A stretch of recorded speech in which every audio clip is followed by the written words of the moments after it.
नमस्कार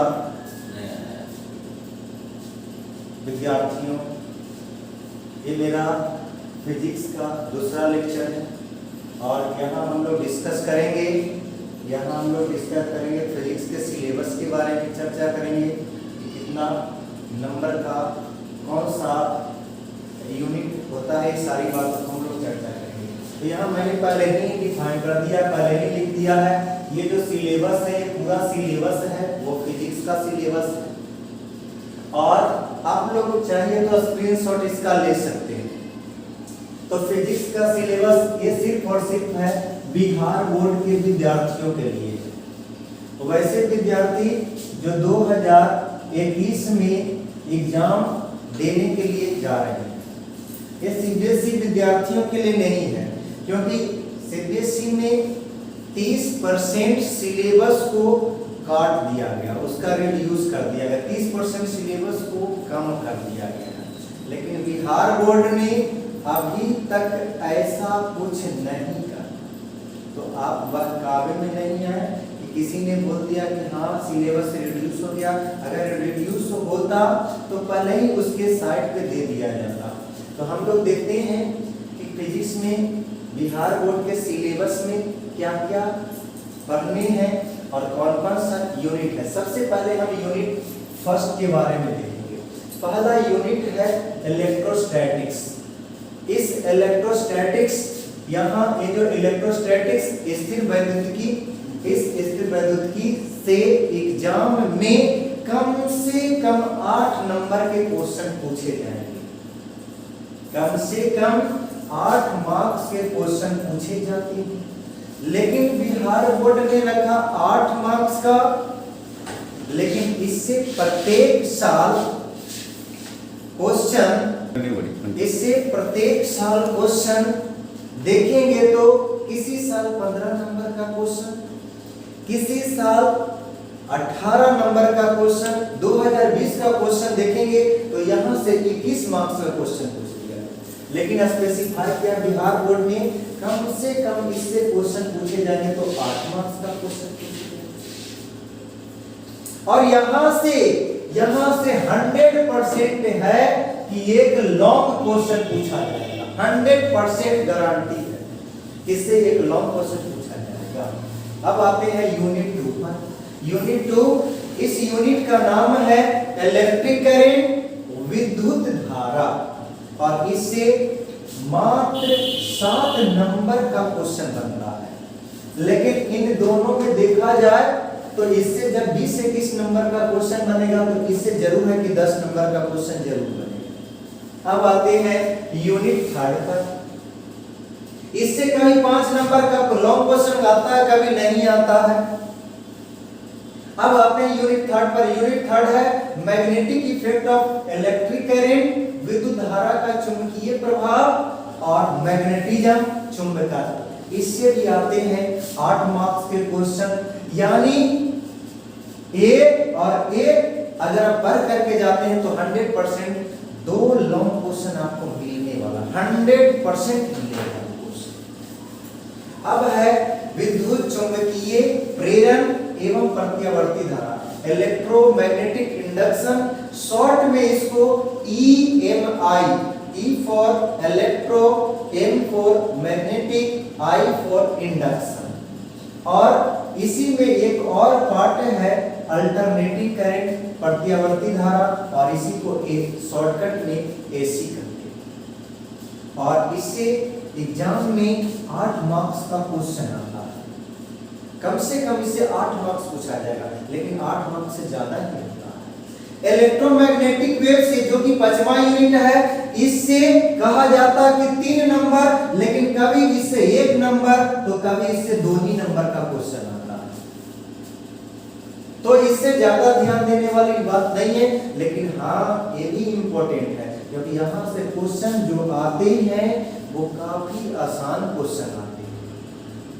जिसको कहते हैं कि हलवा है, वही हलवा क्वेश्चन आता, बिल्कुल इजी क्वेश्चन आता। तो स्टूडेंट क्या, टीचर भी सोचते हैं कि चलो इसे तो मात्र 3 ही नंबर का क्वेश्चन आता है, चलो इसको छोड़ देते हैं। लेकिन ये काफी इंपॉर्टेंट है क्योंकि इसी का बहुत सारा टॉपिक आपको मॉडर्न फिजिक्स में देखने को मिलेगा। अब आते हैं ऑप्टिक्स, जो कि इस पूरे फिजिक्स का बैकबोन कहा जाता है। कि आपने पूरे फिजिक्स में ऑप्टिक्स को छोड़ दिया तो ऐसा हो सकता है कि आपका मार्क्स काफी खराब हो जाएगा। तो इस चलते ऑप्टिक्स, जो कि 70 में 14 नंबर का अकेला ही है, लेकिन 14 नंबर से क्वेश्चन यहाँ ज्यादा ही आते हैं। अब है dual nature of matter and radiation. Dual nature of matter and radiation, पदार्थ का द्वैतिक प्रकृति या पदार्थ का द्वैतिक प्रकृति एवं विकिरण। इससे 4 नंबर का क्वेश्चन कहा जाता है, लेकिन कभी कभी 4 नंबर का क्वेश्चन कभी भी रहता ही नहीं। कभी क्वेश्चन आया तो कभी क्वेश्चन नहीं है, आता भी है तो इससे मात्र 2 नंबर का क्वेश्चन आता है, 2 से 3 नंबर का, या तो कभी कभी वो भी क्वेश्चन नहीं आता। कभी कभी आएगा तो 2 नंबर का डी ब्रोगली रिलेशन पूछ देगा, कभी कभी आ जाएगा तो पूछ देगा कि प्रकाश है वो द्वैतीय नेचर प्रदर्शित करता है, जो प्रदर्शित करता है, जो मैटर है ड्यूल नेचर प्रदर्शित करता है, क्यों प्रदर्शित करता है, इसी के बारे में लिखना होता है। इसके अलावा अभी तक इससे क्वेश्चन नहीं है। बहुत आएगा तो फोटो इलेक्ट्रिक इफेक्ट क्या होता है, ये सब पूछता है इससे, तो वो सब काफी माइनर क्वेश्चन वहां से होता है। अब देखेंगे एटम और न्यूक्लियाई, जो कि केमिस्ट्री का पार्ट है। और यहां से unit 7, unit 8, unit 7, unit 8, unit 7, unit 8, unit 9 और यूनिट 10। कौन कौन सा यूनिट?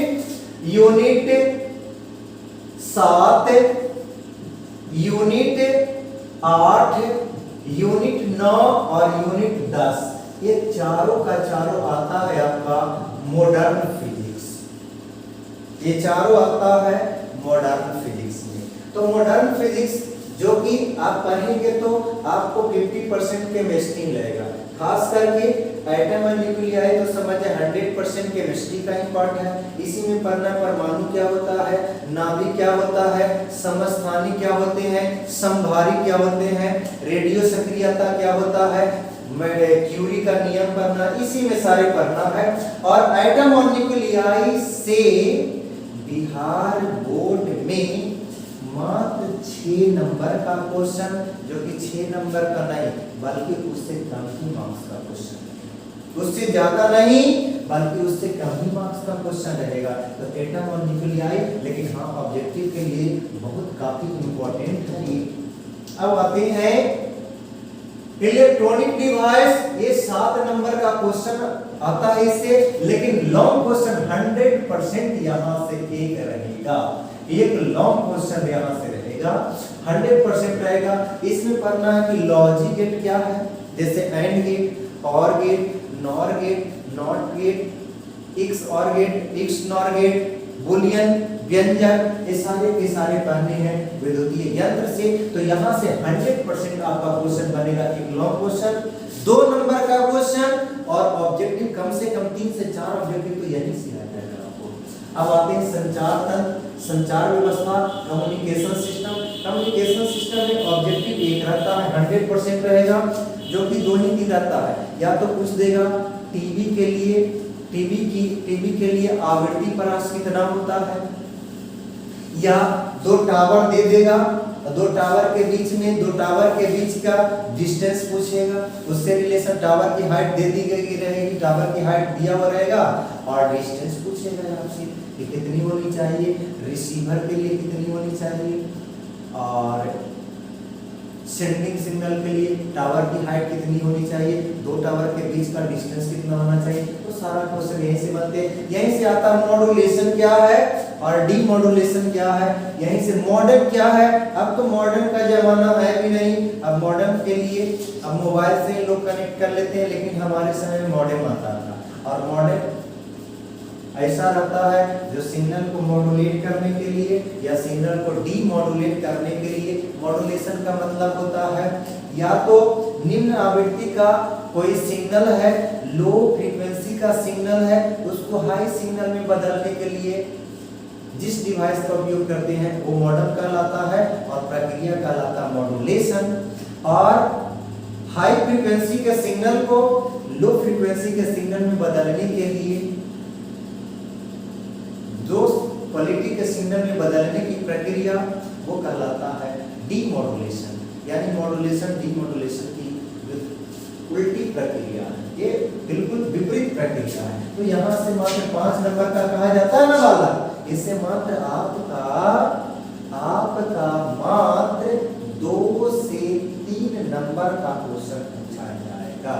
तो एक अच्छा नंबर लाना है तो आपको unit first, unit second, unit third और ऑप्टिक्स और ये अगर पढ़ लिए ना इतना 1 2 3 4 5 यूनिट भी पढ़ लेंगे तो आपको मैं जानता हूं कि कम से कम तुम्हारा 70 में 40 नंबर 100% सही कर गया हो, गारंटी के साथ है।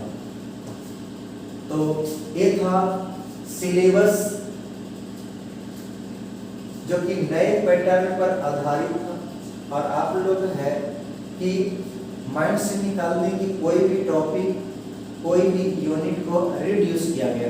हाँ सीबीएसई वालों को है कि ये बिल्कुल हटा दिया गया है और क्या कर दिया गया, इसमें बहुत सारा टॉपिक हटा दिया गया है, इसमें भी बहुत सारा टॉपिक को रिड्यूस किया गया लेकिन इसमें रिड्यूस बिल्कुल नहीं किया गया। तो वो सीबीएसई के लिए, लेकिन बिहार बोर्ड के विद्यार्थियों से यही गुजारिश है कि वो सारे यूनिट को ढंग से पढ़ के जाएं।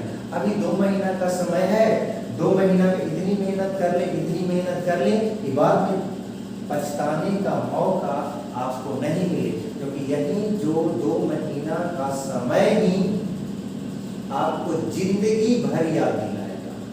जो 12th में मार्क्स आप जो पाएंगे, जब जब कोई कॉम्पिटिटिव एग्जाम का फॉर्म भरेंगे उसमें आपको याद दिलाएगा कि मेरा अच्छा नंबर आया है तो यही 2 महीने में मैंने मेहनत कर दिलाया। तो आप समय को नहीं गंवाएं और हमेशा अपनी पढ़ाई को अहमियत दें, ढंग से पढ़ाई करें, सुरक्षित रहें और आप हमेशा माँ बाप का जो स्वप्न है उसे पूरा करने का कोशिश करेंगे। तो यहीं से आप लोग से मैं विदा लेता हूँ।